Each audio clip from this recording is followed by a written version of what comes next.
કે કોઈ બેનરમાં પોતાનું નામ લખવું કે છબી ચમકાવવાનો બિલકુલ નથી. માત્ર અને માત્ર છેવાડાના પૂર્વ સૈનિક, વીર નારી શહીદ પરિવારો અને લટકાયેલા આપણા જે પ્રશ્નો છે એને માત્ર ને માત્ર વાચા આપવાનું નહીં, પરંતુ એના મૂળ સુધી પહોંચી અને એ મુદ્દાઓનું સોલ્યુશન લાવવાનું છે.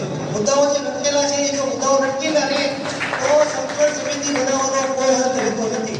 અને સંકલન સમિતિ કોઈ મેં બનાવેલી કોઈ સંસ્થા નથી. સંકલન સમિતિ આપ તમામે બનાવેલી એક સંસ્થા છે અને જેનો આપણે બધાએ સાથે સહભાગી થઈ અને આગામી દિવસોની અંદર આપણા જે પડતર પ્રશ્નો છે એનું આપણે કેમ નિવારણ લાવી શકીએ. વધારે સમય સાહિત્યમાં કેમ દેવા માટે ઘણી બધી વાતો છે અને ઘણા બધા એવા મુદ્દાઓ છે જેની ઉપર આપણે મગજ ટોટલ કલાક લેક્ચર કરી શકીએ. પણ મારાથી સિનિયર મારા મહાન અનુભવો જેટલા છે બધાએ એટલી મુદ્દાઓ વિશે તમને કહી દીધેલું છે.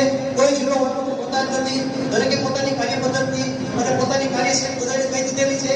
આ પેટર્ન બધા બીજા જિલ્લાઓ જે છે